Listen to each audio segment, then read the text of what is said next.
akan ada masa anak-anak muda di negeri ini ngalahin yang tua-tua, dan itu mulai muncul. Ini dalil Pak, dalil bahwa bisa jadi anak muda seperti beliau-beliau kecil ini bisa ngalahin kita suatu saat kalau waktu berdebat. Ya, ini bukan nggak ada urusan sama paslon 1, 2, 3 Pak ya, ini nggak ada urusan. Umma sholli ala Sayyidina Muhammad. Ya Allah, selama masih disebut nama Allah, kata Nabi SAW, la taqumus sa'ah, kiamat tidak terjadi. Masalahnya setan ini dua, ada syayatinul jinni wal insi, ada setan jin, ada setan manusia. Itu masalah.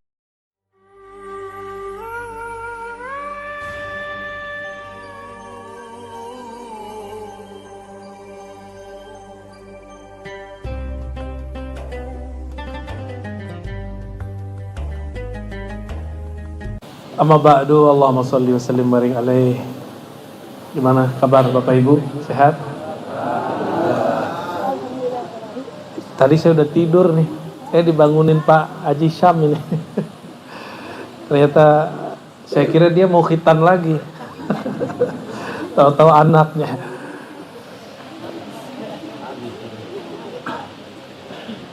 Kirain cuma mau datang doang, ternyata ceramahnya ya. Bapak Ibu yang dimuliakan Allah, ini puji syukur kepada Allah. Mohon maaf agak masih belum stabil Pak, baru pulang dari negeri Fir'aun. Teman-teman pada ziarah ke Fir'aun, saya enggak gitu. Kita ziarah ke musuhnya Fir'aun.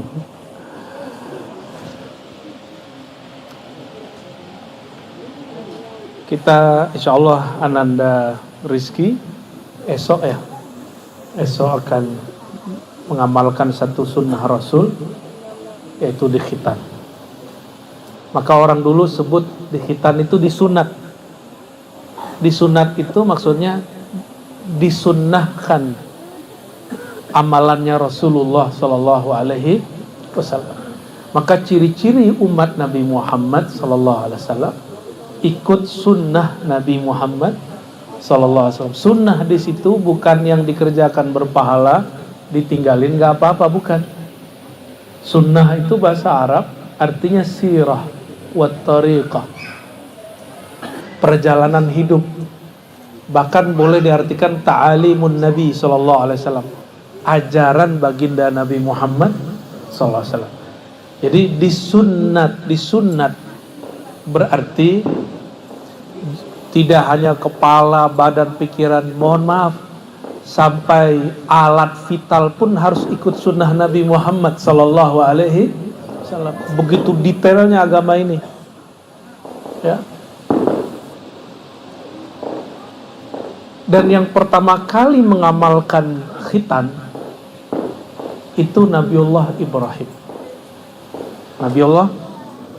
Nah, maka di Quran itu ada kalimat wazkur fil kitabi Ibrahim innahu kana siddiqan nabiyya. Surat Maryam ayat 41. Nanti silakan dicek di rumah ya. Wazkur fil kitab, sebutlah, ingatlah, kisahkanlah mengenai siapa di dalam kitab tentang Sayyidina Ibrahim. Innahu kana, sesungguhnya Ibrahim itu kana, adalah dia mempunyai sifat siddiq.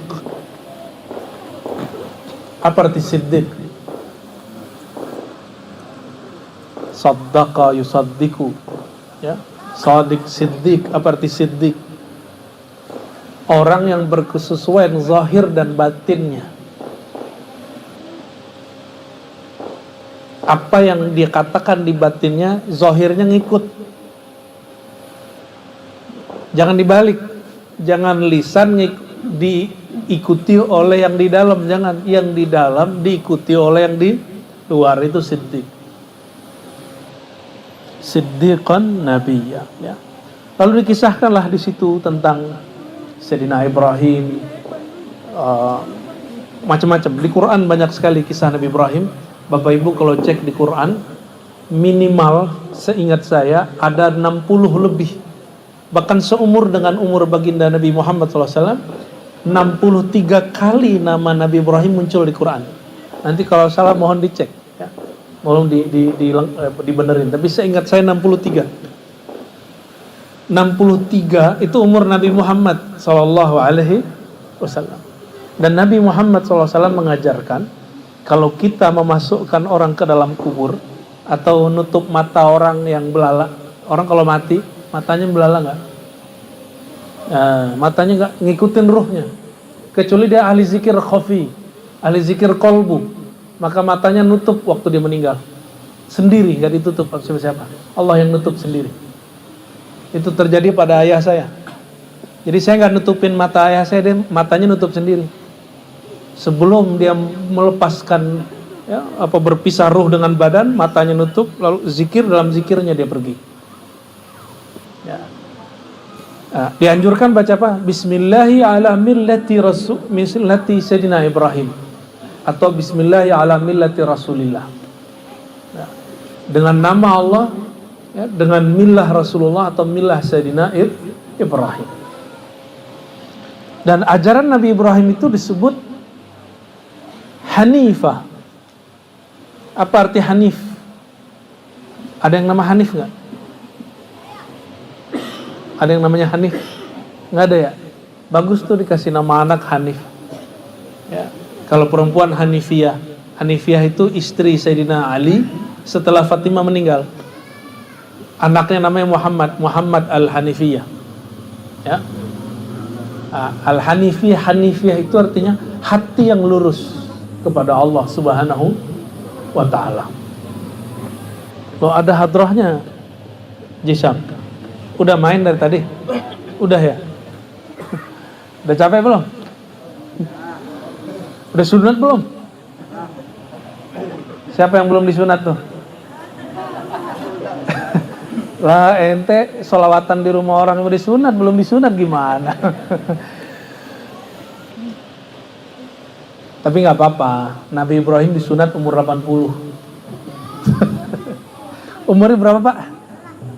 64, udah disunat Pak ya? Belum 2 kali. Kok di zaman Nabi Ibrahim ini pertanyaan banyak? Nabi Muhammad SAW lahir, itu gak disunat.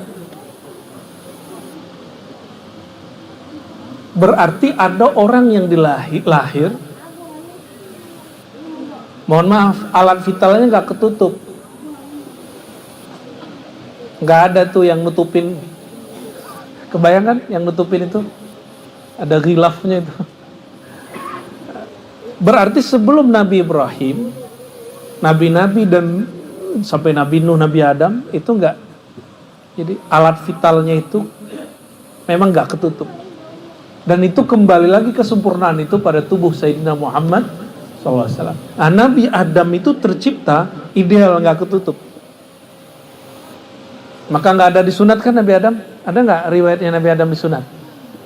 Enggak ada Pak. Ya. Enggak ada Nabi Adam disunat. Nabi Adam itu sudah hidup di surga sehari per 2 hari. Tapi harinya surga. Sehari surga berapa tahun di sini? Sehari di surga berapa tahun di sini? 1000. Dan satu-satunya makhluk yang diizinkan tidur di surga cuma Nabi Adam. Di saat tertidur, Allah ambil salah satu dari organ tubuhnya untuk bahan menciptakan pasangannya. Walaupun ini diperdebatkan dari tafsir, tapi saya percaya itu. Saya percaya itu. Ya. Tapi kalau ibu-ibu ini nggak dari tulang rusuk, nggak. Yang dari tulang rusuk Sayyidatuna Hawa. Kalau ibu-ibu ini enggak. Ibu-ibu ini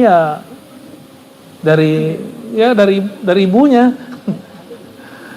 Yang diciptakan dari tulang rusuk siapa? Hanya Sayyidatuna Hawa. Kalau kita ini udah enggak.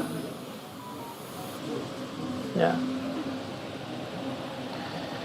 Diwazkur fil kitab Ibrahim. Maka perintah ini menunjukkan wajib menceritakan Sayyidina Ibrahim. Maka Bapak Ibu, saya kalau khutbah nggak pernah kehabisan bahas sama ceramah. Kenapa? Karena kisah tentang para nabi itu banyak. Dan saya membaca satu kitab itu, ada satu kitab sejarah dari awal sampai akhir penulis. Dia nulis dari awal penciptaan alam sampai zaman dia. Tahu nggak Bapak Ibu berapa jilid itu buku? Bukunya 14 jilid. 14 jilid. Dan alhamdulillah Allah izinkan kami untuk membaca semua. Alhamdulillah. Ya, 14 jilid. Jadi kalau nyampe di ayat mana, langsung koneksi ke halaman mana gitu, bagian mana, alhamdulillah.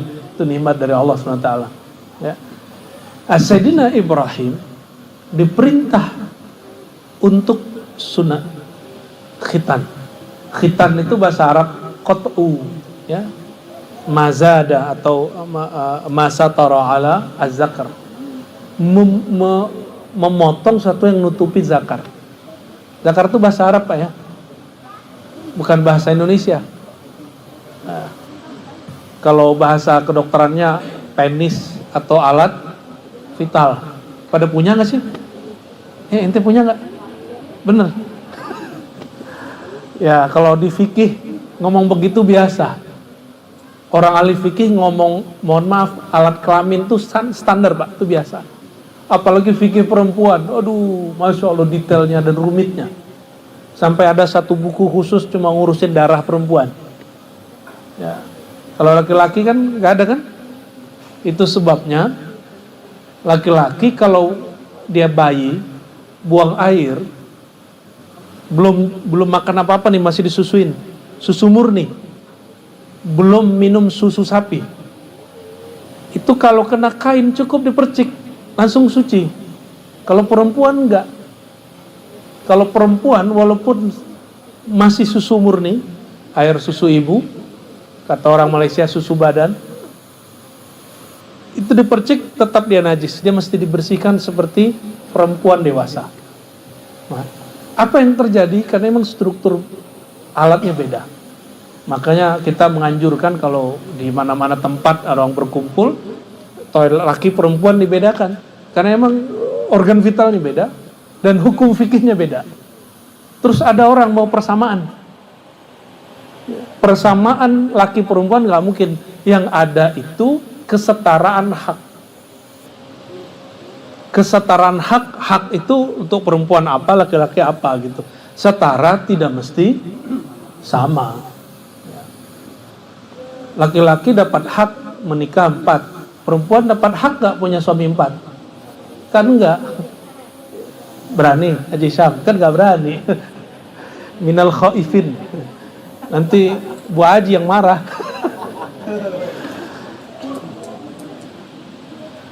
Allahumma sholli ala Muhammad. Loh kok kemana ya? Bahasannya kok ke situ ya? Sayyidina Ibrahim, Bapak Ibu, anaknya berapa? Ini bukan ngetes nih, cuma konfirmasi. Anaknya berapa Nabi Ibrahim? Siapa aja tuh? Anak bukan bini, bukan. Ini pikirannya ke bini mulu nih Haji. Haji Iman, ini kayaknya mau nambah iman ini. Anak Nabi Ibrahim ada berapa? 3. 2 yang disebutkan di Quran. Yang disebutkan Quran hanya 2. Yang disebutkan di riwayat hadis itu lebih dari 3. Ya. Ada yang saya ingat ya, pasti ingat yang pertama, Sayyidatuna Sarah, Siti. Kalau sudah biasa bahasa Arab ganti dari Siti ke Sayyidah.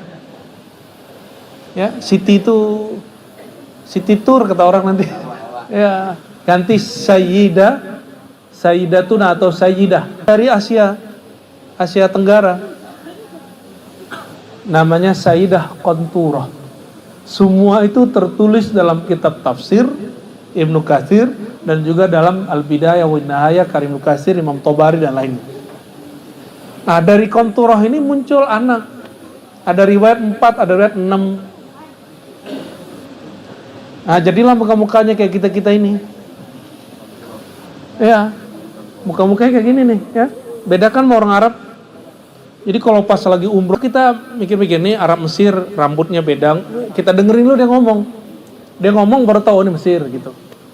Orang Yaman sama Saudi ngomong dulu, beda nggak qafnya, beda nggak dialeknya, baru saya bisa bilang, oh ini dia orang Yaman, nih orang Saudi.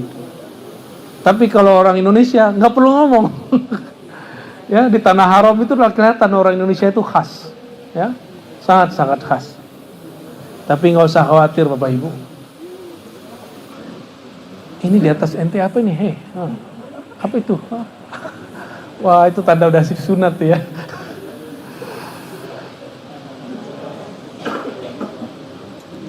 Sayyidina Ibrahim dapat anak setelah umurnya 80-an dari Sayyidatuna Sarah dan Hajar dulu. Ya. Dan itu setelah dikhitan. Saya nggak tahu nih zaman Bapak dulu khitannya pakai apa, Pak? Pakai bambu apa pakai pakai pisau? Disuruh mandi dulu 2 jam gitu nggak? Pakai apa lu? Yang sebelum tahun-tahun 60 lah ya. Itu masih pakai apa tuh ya? Bambu. Ngilu. Mikirnya ngilu kita. Ya. Sayyidina Ibrahim, nah untuk apa beliau diperintahkan untuk bersunat, berkhitan? Bapak Ibu ini mohon maaf, secara fikih nih mohon maaf. Kalau kita buang air kecil, ini laki-laki ini khusus nih, ibu-ibu nonton aja dulu ya. Buang air kecil, itu sisa nggak di ujung? Kalau itu nggak dibersihkan, sholat kita nggak ada yang diterima. Sholat kita nggak ada yang ini secara fikih ibadah. Karena syarat sholat itu suci. Kalau ada yang sisa di situ, maka dia dihitung. Nah, maka anak-anak kita ini dulu, kalau canda-candaan bapak-bapak saya dulu, ya orang-orang tua kita dulu, kalau anak kecil belum disunat, jangan ditaruh di saf orang gede gitu. Itu sebenarnya nggak wajib, itu cuma kekhawatiran mereka karena anak kecil nih, alat vital dia belum disunat. Dia kalau buang air kecil pasti netes di situ dan tersisa. Secara kesehatan, itu air seni itu kotoran atau air bersih? Kotoran kalau nyisa dan berdiam di kulit, dia jadi penyakit atau bisa membuat orang sehat? Sakit. Itu sebabnya Bapak Ibu mohon maaf, kenapa penyakit kelamin muncul banyak pada orang yang tidak disunat. Sedangkan orang yang disunat jarang sekali kena, kecuali dia suka free sex, ya, suka ganti-ganti tapi nggak mandi wajib, nggak dibersihin. Kalau dalam Islam, mohon maaf, yang kecil-kecil nih belum paham nih. Kalau habis hubungan mandi toh, coba lihat orang-orang Barat begitu nggak? Emang tahu pernah ngintip? Belum. Tapi mereka emang nggak diajarin sama sekali. Selesai, langsung jalan, nggak dibersihin, nggak diapain. Kalau dalam ajaran Islam mesti dibersihin. Ya. Nah, Bapak Ibu yang dimuliakan Allah, saudara-saudariku, jadi khitan itu mungkin menyakitkan di awal, tapi dia menyehatkan sampai mati. Dulu Haji Isam berapa hari nggak ini awal disunat nggak bisa jalan? Sebulan. Itu pakai dukun kali ya.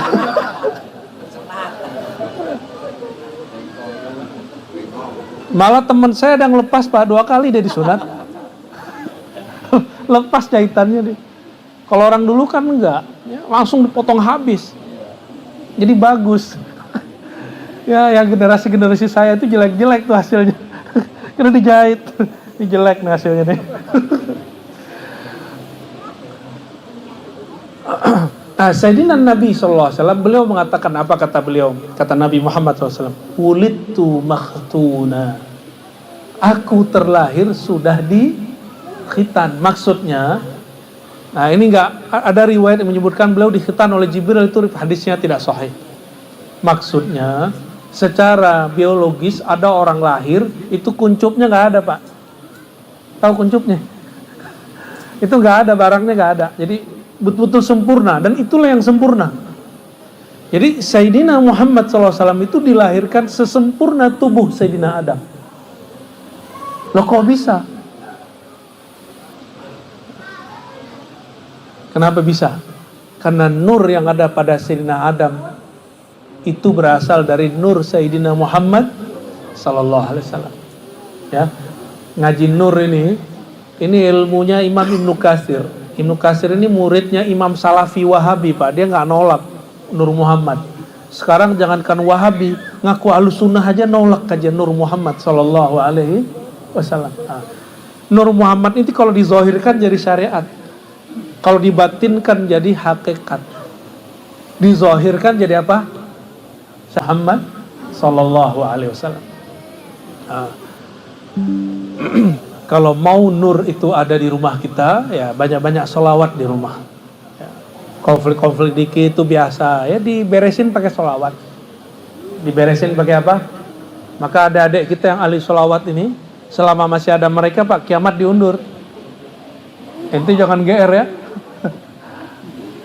Kalau masih ada orang sholawatan, kiamat diundur. Percaya nggak? Orang sholawat kalimatnya gimana? Minimal Allahumma sholli ala Sayyidina Muhammad.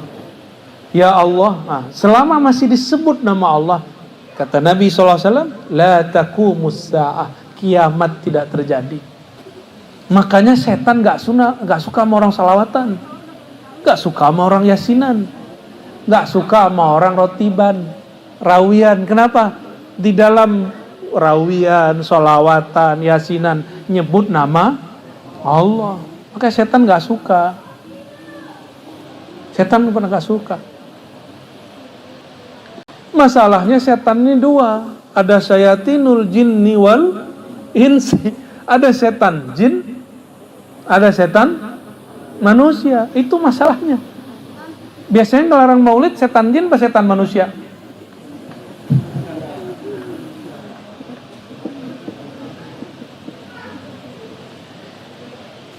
Kalau ada orang gak senang dengan maulid Nabi Muhammad SAW, dia mungkin tidak setan, tapi lidah dia dipinjam sama setan. Ntar jangan nanti bilang tetangga kita yang gak senang maulid dibilang setan lagi ya. Terpanjang ceritanya kita ntar. Bisa ada laporan nanti ya. Nah, Bapak Ibu yang bukan Allah, Sayyidina Ibrahim itu yang pertama dihitan, maka anak-anak kita yang dihitan disunat, diharapkan mereka mengikuti jalannya Sayyidina Ibrahim. Nabi Ibrahim itu disebut Abu Tauhid. Apa istilahnya? Abu Tauhid. Ini ada orang namanya Tauhid, Pak. Nih, tapi bininya dua. Enggak sih, canda Pak, canda. Bini atu buninya. Ya, bininya atuh, serius. Atuh di sono, atuh sini. Canda Bang, udah ya canda, mohon maaf. Itu doa kali ya. Nabi Ibrahim itu gelarnya apa? Bapak Tauhid. Ini bagian akhir yang mau saya ceritakan ya. Kira-kira nih Bapak Ibu, kalau lagi diganggu orang, terus tiba-tiba malaikat datang. Bro, itu ada yang ganggu ente, mau nggak aneh hancurin tuh orang, kata si malaikat. Kita bilangnya apa Pak? Hancurin aja gitu ya, bener nggak? Tuh lihat, besok dia mati kan, atau dia sakit, kita ngomong tuh, ente coba-coba ganggu aneh, ente nggak tahu siapa yang backup aneh ya kan? Gitu kita ngomongnya, bener nggak? Coba-coba ganggu aneh, ya? Orang sakti sealam semesta, gitu. Orangnya ngomongnya gitu. Itu kita. Nabi Ibrahim gak begitu Pak. Nabi Ibrahim gak begitu.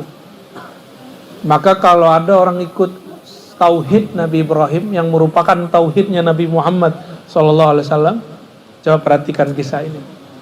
Sayyidina Ibrahim setelah beliau menghancurkan berhala, masih ingat kisahnya? disisain yang gede satu, terus kapak ditaruh di situ, masih ingat? Ya, tujuannya apa? Tujuannya mengalahkan Namrud debat, karena Namrud ini nggak ada yang bisa ngakses dia, nggak bisa dideketin, nggak bisa diajak ngobrol. Maka cara dia bisa ngobrol sama Namrud, cari perhatian Namrud, maka dibuatlah kerjaan aneh-aneh. Dulu raja-raja mereka punya hutan atau punya lapangan, punya tanah khusus untuk berburu. Ya, di Perancis itu ada satu keraton mereka, istana, di belakangnya itu ada hutan, tempat berburunya para raja dan pangeran. Nah, di Babilonia dulu itu seperti hutan, seperti negeri kita dulu. Tapi negerinya kan berubah. Lama-lama setelah musim Nabi Nuh itu berubah. Nah, Nabi Ibrahim setelah Nabi Nuh, maka dia hanya kedapatan berburu di padang-padang tandus lah. Hutan-hutannya nggak banyak. Si Namrud berburu, semua pemuda-pemuda keren datang kecuali satu pemuda yang lebih keren ini, yang oleh Namrud disebut fatatun, fata bukan fatatun, al-fata. Orang fata itu pemuda yang berani bersikap berbeda dengan penguasa yang zalim. Disebut fata, pemuda. Ya. Jadi ini kalau masih cemen, penakut, itu belum disebut pemuda. Ya, pemudi aja. Ya. Sayyidina Ibrahim dihancurkan semua berhala di dalam kuil. Apa yang dilakukan? Dia taruh kapak. Ketika Namrud pulang, disidanglah semua orang. Siapa yang gak ikut? Lagi nyari tahu siapa yang ngancurin ini. Semua orang bilang yang gak ikut cuma satu, si Ibrahim. Akhirnya Nabi Ibrahim dipertemukan dengan Namrud. Ditanya oleh Namrud. Jadi dulu raja plus dia juga hakim. Tanya, panggilan beliau dulu Abram. Nabi Ibrahim itu panggilannya apa? Abram, lalu berubah jadi Abraham atau Ibrahim. Bram. Pemuda, engkaukah yang menghancurkan semua berhala? Jawaban dia apa? Ini yang dia tunggu-tunggu. Bisa ngobrol langsung dengan Namrud yang dijaga banyak orang, sekarang bisa ngobrol langsung. Apa kata Nabi Ibrahim? Wahai Tuan Raja Namrud, ente lihat itu kapak, siapa yang megang? Saya yang megang atau ada yang lain selain saya megang? Dilihat oleh Namrud, betul kapak itu ada di yang paling gede, kabiruhum haza. Ya, di berhala paling gede. Kata si Namrud, Ibrahim, ente jangan main-main, ini orang tua. Umur beliau waktu itu 400 tahun. Berapa Pak tadi umurnya Pak? 60? 64? Kayaknya masih kalah ini. Namrud 400 Pak, bininya 1000-an. Gundiknya ribuan. Namrud itu gila itu orang. Dia mau perempuan mana aja, mau bini orang, mau anak orang, diambil aja langsung. Dia lihat ada anak gadis cantik, ambil tanpa izin siapa-siapa. Si Namrud 400 tahun gak pernah sakit. Bapak sakit kepala gak? Ya. Sakit mah gak Pak? Enggak ya? Sakit hati gak Pak? Itu Namrud gak pernah sakit Pak. Maka dia ngerasa, aku ini Tuhan kali ya gitu. Kata si Namrud itu. Akhirnya terjadilah perdebatan yang luar biasa sengit antara Nabi Ibrahim dan Namrud. Apa kata Nabi Ibrahim? Lo ente lihat yang megang kapak saya atau si berhala? Itu berhala, dia dianggap simbol dewa siapa gitu. Dewa, mungkin dewa matahari itu dewa siapa. Apa kata Namrud? Namrud ini cerdas. Cerdas tapi GOBLOK. Apa kata Namrud?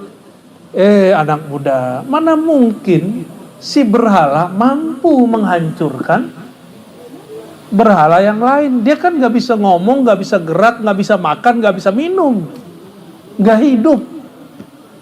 Kata Nabi Ibrahim, masuk bolaku. Gol nih, gol. Wahai Namrud, wahai rakyat Namrud, wahai umatku, kata Nabi Ibrahim. Engkau sendiri tahu itu berhala nggak bisa menyelamatkan dirinya sendiri, nggak bisa makan, nggak bisa minum, nggak bisa gerak, nggak hidup. Terus kenapa disembah? Cuma mau nyampein itu, beliau berulah. Dan berulahnya Nabi, salahnya Nabi itu benar. Di zaman itu dihitung dia salah. Tapi kalau diceritakan di zaman ini, kita bilang itulah yang benar. Jadi tidak semua orang yang hari ini dianggap salah, itu nanti dianggap salah. Cuma mau nyampein itu. Kalah nggak Namrud? Kalah Namrud. Namrud gak bisa ngomong. Orang tua 400 tahun dikalahkan oleh anak muda, belum 40 tahun.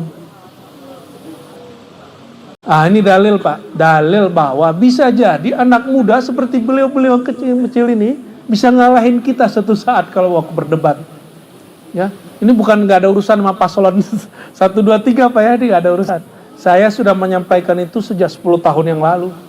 Nanti akan ada masa anak-anak muda di negeri ini ngalahin yang tua-tua, dan itu mulai muncul. Ini mulai muncul, ya. Tapi siapa yang menang nanti saya mencintai 3 capres ini Pak. Anies intelektual, enggak? Yang kedua siapa? Prabowo berpengalaman. Yang ketiga Ganjar, ya sangat jauh lah ya. Muhaimin, Gus, Kiai, agamanya pasti jelas lah.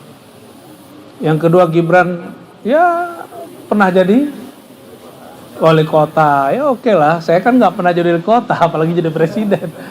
Yang ketiga Pak Mahfud tahu sendiri track recordnya. Ini kesempatan dan tidak pernah terjadi seperti ini sebelumnya di Indonesia.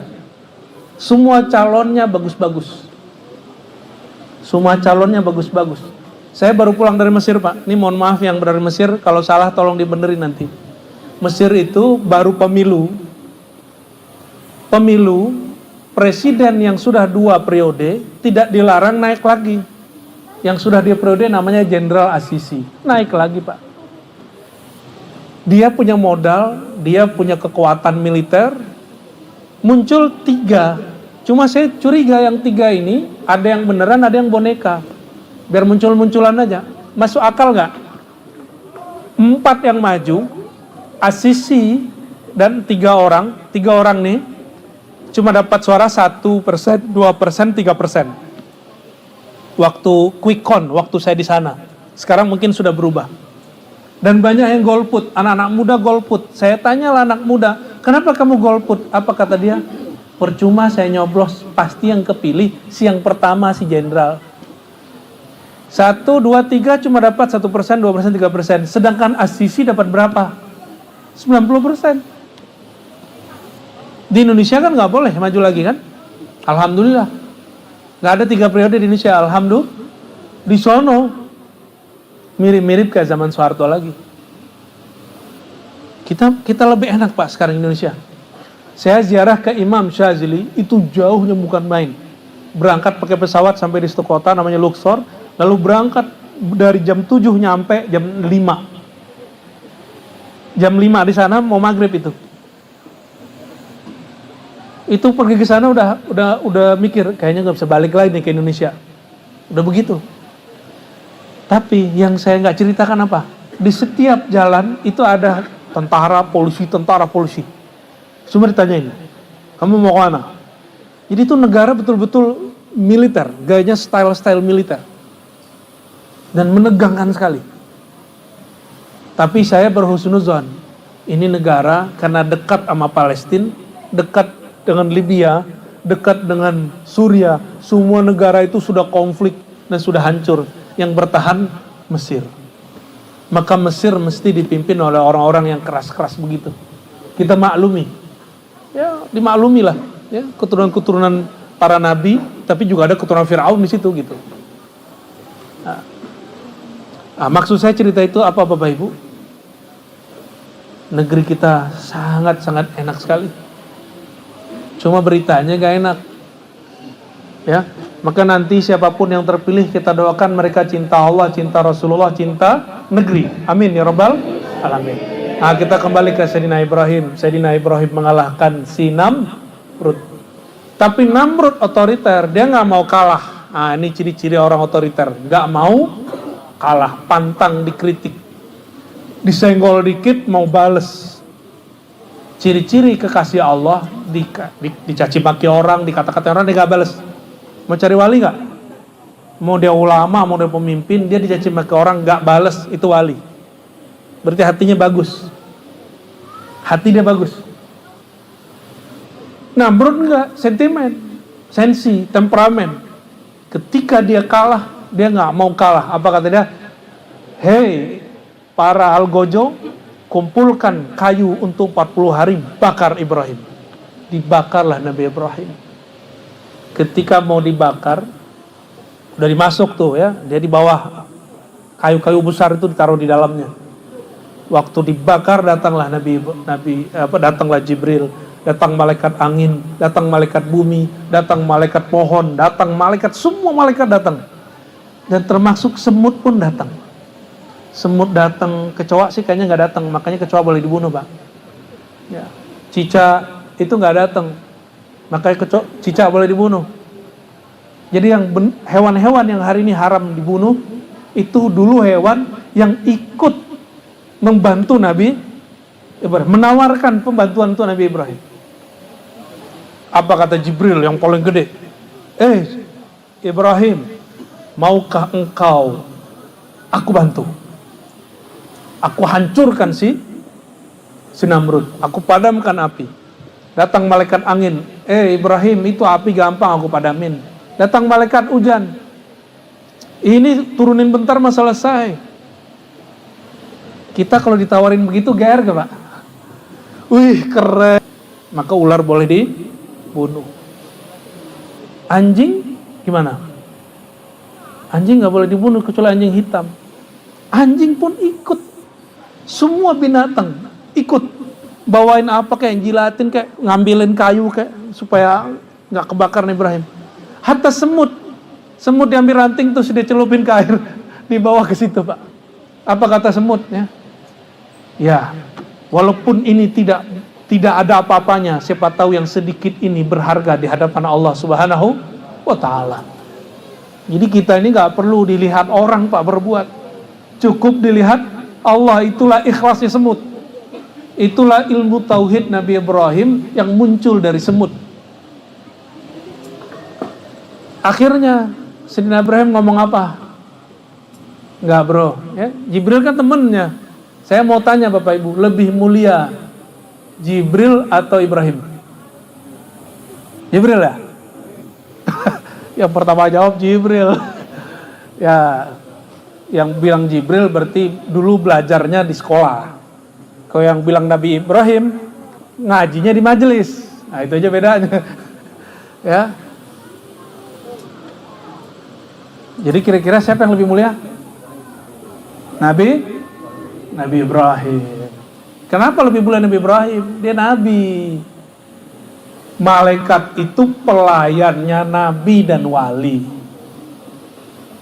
Malaikat itu pelayan Nabi dan wali.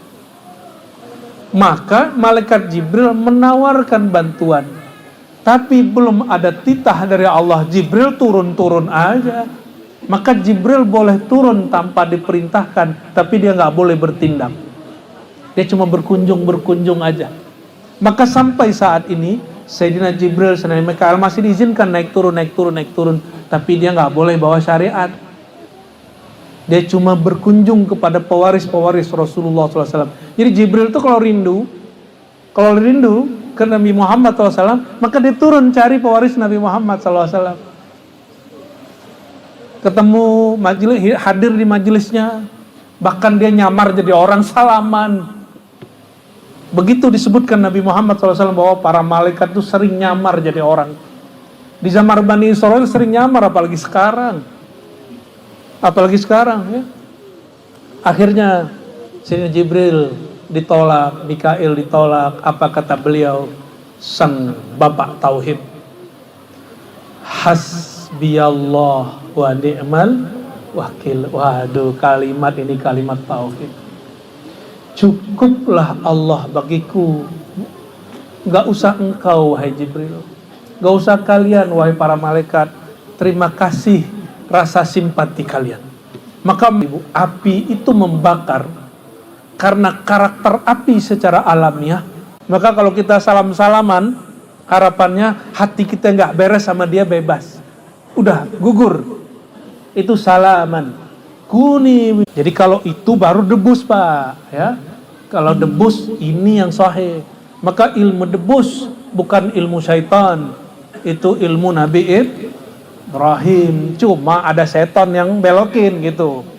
Ilmu itu masih ada sampai hari ini. Saya masih punya kenalan-kenalan tuh yang begitu. Kalau mau saya anterin, Pak, tapi jauh. Ya. Ada yang di Banten, ada yang di Padang.